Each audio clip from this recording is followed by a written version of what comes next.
Hi hello ನಮಸ್ತೆ, ನಾನು ರಾಜು ಅಷ್ಟೇ. ನೀವು ನೋಡ್ತಿದ್ದೀರಾ centre point Kannada YouTube channel. Dharmasthala ಕೇಸ್ಗೆ ಸಂಬಂಧಪಟ್ಟಂತೆ ಇನ್ನೇನು ಕೆಲವೇ ವಾರಗಳಷ್ಟು ವೇಟ್ ಮಾಡಿಬಿಟ್ರೆ ಒಂದು ಕಡೆ ಬಿಜೆಪಿಗೆ ಎಲ್ಲೋ ಒಂದು ಕಡೆ ಗೆಲುವು ಸಿಗ್ತಿತ್ತು. ಜೊತೆಗೆ ಕಾಂಗ್ರೆಸ್ ವಿರುದ್ಧ ಮುಗಿಬೀಳಲಿಕ್ಕೆ, ಕಾಂಗ್ರೆಸ್ ವಿರುದ್ಧ ಹರಿಹಾಯಲಿಕ್ಕೆ, ಕಾಂಗ್ರೆಸ್ನ ಒಂದು ಎಡಪಂಥೀಯ ಧೋರಣೆಯ ವಿರುದ್ಧ ಮಾತಾಡಲಿಕ್ಕೆ ಒಂದು ದೊಡ್ಡದಂತ ಗೆಲುವು ಸಿಗ್ತಿತ್ತು. ಆದರೆ ಗೆಲುವಿನ ಹಂತದಲ್ಲಿರಬೇಕಾದ್ರೆ ಬಿಜೆಪಿ ಅತ್ಯಂತ ದೊಡ್ಡದಾದಂಥ ಒಂದು ಅಡ್ವರ್ಟನ್ನು ಮಾಡ್ಕೊಬಿಡ್ತು. ಇನ್ನೇನು ಕೆಲವು ದಿನಗಳನ್ನು ವೇಟ್ ಮಾಡಿದರೆ ಈ ಬುರ್ಡೆ ಕೇಸ್ನ ಅಸಲಿ ಸತ್ಯ ಹೊರಗೆ ಬರ್ತಿತ್ತು ಮತ್ತು ಅದು ಧರ್ಮದ ಪರವಾಗಿರ್ತಿತ್ತು. ಜೊತೆಗೆ ಬಿಜೆಪಿಗೆ ಒಂದು ದೊಡ್ಡ ನೈತಿಕ ಗೆಲುವು ಕೂಡ ಸಿಗ್ತಿತ್ತು. ಜೊತೆಗೆ ಕಾಂಗ್ರೆಸ್ನ ಹೀನಾಯ ಸೋಲಿಗೆ ಕಾರಣವಾಗ್ತಿತ್ತು. ಆದರೆ ಗೆಲುವಿನ ಹಂತದಲ್ಲಿ ಬಿಜೆಪಿ ಕೈ ಚೆಲ್ಲಿ ತನ್ನ ಒಂದು ಹೋರಾಟವನ್ನು ಮೈಸೂರಿನ ಚಾಮುಂಡಿ ಬೆಟ್ಟದ ಕಡೆಗೆ ತಿರುಗಿ ಎಲ್ಲವೂ ಕೂಡ ಹಾಳು ಮಾಡ್ಕೊಬಿಡ್ತು. ಹಾಗಾದರೆ ಬಿಜೆಪಿ ಮಾಡಿದಂಥ ಮಹಾ ಅಡ್ವರ್ಟ್ ಏನು, ಜೊತೆಗೆ ಕಾಂಗ್ರೆಸ್ ಮಾಡಿದಂಥ ಆ ತಂತ್ರವೇನು? DKC ಎಲ್ಲವನ್ನು ಅಳೆದು ತೂಗಿ ಯಾಕೆ ಆ ಕೆಲಸವನ್ನು ಮಾಡಿದ್ರು? ಆ ಕೆಲಸಕ್ಕೆ ಸೋತಂಥ ಬಿಜೆಪಿ ಯಾಕೆ ತನ್ನ ಅಡ್ವರ್ಟ್ ಮೇಲೆ ಅಡ್ವರ್ಟ್ ಮಾಡ್ಕೊಳ್ತಾ ಇದೆ? ಇವೆಲ್ಲವನ್ನು ನೋಡೋಣ. ಅದಕ್ಕಿಂತ ಮೊದಲು ಇಲ್ಲಿ ತನಕ ನಮ್ಮ ಚಾನಲ್ನ ಸಬ್ಸ್ಕ್ರೈಬ್ ಮಾಡಿಲ್ಲ ಅಂದರೆ ಈಗಲೇ ಸಬ್ಸ್ಕ್ರೈಬ್ ಮಾಡಿ, ಜೊತೆಗೆ ಕಾಮೆಂಟ್ಗಳ ಮುಖಾಂತರ ತಮ್ಮ ಅಭಿಪ್ರಾಯವನ್ನು ತಿಳಿಸ್ಬೋದು. ವೀಕ್ಷಕರೇ, ಈ ಭೀಮಾ ಯಾವಾಗ ಒಂದು ತಲೆಬೋರ್ಡನ್ನು ತೆಗೆದುಕೊಂಡು ಬಂದು ಬೆಳ್ತಂಗಡಿಯ ನ್ಯಾಯಾಧೀಶರ ಮುಂದೆ 164 ಸ್ಟೇಟ್ಮೆಂಟ್ ಕೊಟ್ಟಲ್ಲ, ಆವಾಗಿಂದ ಈವಾಗಿನ ತನಕ ನಮ್ಮ ಕರ್ನಾಟಕದಲ್ಲಿ, ನಮ್ಮ ಭಾರತದಲ್ಲಿ, ಇಡೀ ಜಗತ್ತಲ್ಲಿ ಒಂದೇ ಒಂದು ವಿಷಯ: ಧರ್ಮಸ್ಥಳಕ್ಕೆ ಹೋಗಬಾರ್ದು, ಧರ್ಮಸ್ಥಳದಲ್ಲಿ ಸಾವಿರಾರು ಹೆಣ್ಣು ಮಕ್ಕಳನ್ನು ಅತ್ಯಾಚಾರ ಮಾಡಿ ಹೂತು ಹಾಕಿದ್ದಾರೆ ಎನ್ನುವಂಥ ಒಂದು ಮಾತು ಕೇಳಿ ಬರ್ತಾಯಿತ್ತು. ಜೊತೆಗೆ ಅಮೆರಿಕದಲ್ಲೂ ಕೂಡ ಹೇಳಿದ್ದೊಂದು ಮಾತಂದರೆ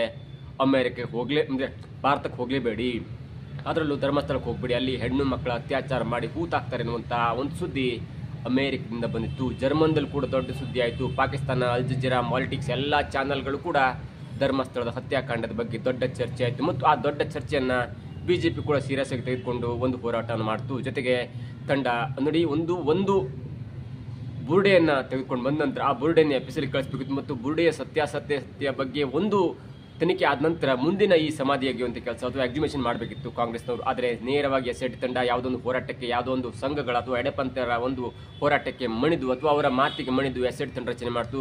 ಸುಮಾರು 100 ಕೋಟಿ ಹಣ ವೆಚ್ಚವಾಗುವಷ್ಟು ಸಮಾಧಿ ಅಗೆಯುವಂಥ ಕೆಲಸ ಮಾಡ್ತು. ಇವೆಲ್ಲವೂ ಕೂಡ ತೆರಿಗೆ ಹಣ, ನಿಮ್ಮ ಎಲ್ಲರ ತೆರಿಗೆ ಹಣವನ್ನು ಸರ್ಕಾರ 100 ಕೋಟಿ ಅಂದರೆ ದಿನಕ್ಕೆ 2 ರಿಂದ 3 ಲಕ್ಷ ಆಗ್ತಿತ್ತಂತೆ. ಅಷ್ಟು ಜೊತೆಗೆ IPS ಆಫೀಸರ್ಗಳ ಸಂಬಳ, ಎಲ್ಲ ಸಂಬಳ, 220-300 ಜನ ಕೆಲಸಗಾರರು, ಜೊತೆಗೆ ಅಲ್ಲಿ ಒಂದು ಸುದ್ದಿ ಮಾಧ್ಯಮ ಎಲ್ಲವೂ ಕೂಡ ಸೇರಿ 100 ಕೋಟಿ ಖರ್ಚಾಯಿತು. ಆ 100 ಕೋಟಿ ಖರ್ಚು ಹಣ ಇದೆ, ಅದು ಕೂಡ ತೆರಿಗೆ ಹಣ.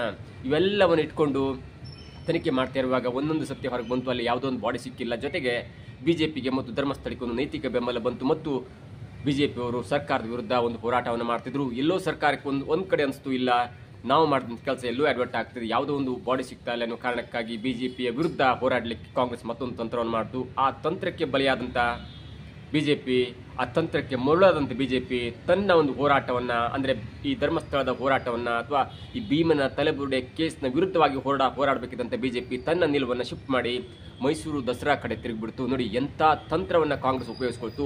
ಕಾಂಗ್ರೆಸ್ಸಿಗೆ ಕೊನೆಯಲ್ಲಿ ಮನವರಿಕೆ ಆಯಿತು, ಇಲ್ಲ ಇದು ನನ್ನ ವಿರುದ್ಧ ಆಗ್ತಿದೆ, ನಾವು ಮಾಡಿದಂಥ ಪ್ಲಾನ್ ಉಲ್ಟಾ ಹೊಡ್ಕೊಂಡು ಇಡೀ ಧರ್ಮಸ್ಥಳ, ಇಡೀ ಭಕ್ತಗಣ, ಇಡೀ ಹಿಂದೂ ವರ್ಗ ನಮ್ಮ ಕಾಂಗ್ರೆಸ್ ವಿರುದ್ಧ ಮುಗಿಬೀಳ್ತಾ ಇದೆ ಅನ್ನುವಂಥ ಕಾರಣಕ್ಕಾಗಿ ಬಿಜೆಪಿ ಮತ್ತು ಅವರ ತಂಡ ಒಂದು ಪ್ಲಾನ್ ಮಾಡುತ್ತೆ. ಅದೇನೆಂದರೆ, ಈ ಸಲದ ದಸರಾ ಉದ್ಘಾಟನಾ ಕಾರ್ಯಕ್ರಮದ ಅತಿಥಿಯಾಗಿ ಮುಸ್ಲಿಂ ಮಹಿಳೆ ಬಾನು ಮುಸ್ತಾಕ್ ಅವರನ್ನು ಆಯ್ಕೆ ಮಾಡಿಬಿಡುತ್ತೆ. ಜೊತೆಗೆ ಅವರು ಈ ಹಿಂದೆ 2 ವರ್ಷದ ಹಿಂದೆ ಹೇಳಿದಂಥ ಒಂದು ಮಾತನ್ನು ಕೂಡ ಪ್ರಮೋಟ್ ಮಾಡುತ್ತೆ ಫೇಸ್ಬುಕ್ಕಲ್ಲಿ. ಅಂದರೆ ಅವರು ಕನ್ನಡಾಂಬಿಯ ವಿರುದ್ಧ ಮಾತಾಡಿದ್ದು ಅಥವಾ ಕನ್ನಡದ ಬಗ್ಗೆ ಮಾತಾಡಿದ್ದು, ಕನ್ನಡಾಂಬಿಕೆ ಯಾಕೆ ಅರಸನ ಕುಂಕುಮ ಎನ್ನುವಂಥ ಒಂದು ಪೋಸ್ಟನ್ನು ಪ್ರಮೋಟ್ ಮಾಡುತ್ತೆ ಕಾಂಗ್ರೆಸ್.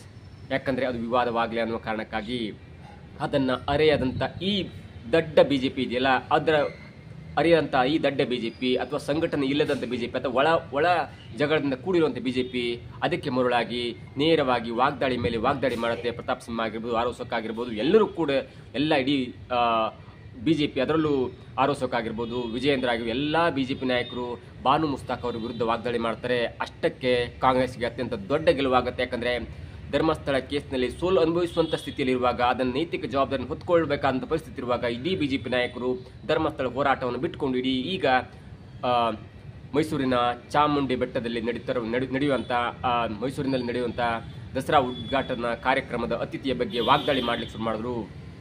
ನೋಡಿ ಎಂಥ ಪ್ಲ್ಯಾನನ್ನು ಕಾಂಗ್ರೆಸ್ ಉಪಯೋಗಿಸ್ಕೊಳ್ತು. ಆ ಪ್ಲ್ಯಾನನ್ನು ಅರಿಯದಂಥ, ಆ ತಂತ್ರವನ್ನು ಅರಿಯದಂಥ ಬಿಜೆಪಿ ಮರಳಾಗಿ ಇಡೀ ಒಂದು ಧರ್ಮಸ್ಥಳ ಹೋರಾಟವನ್ನು ಕೈ ಚೆಲ್ಲಿಬಿಡ್ತು.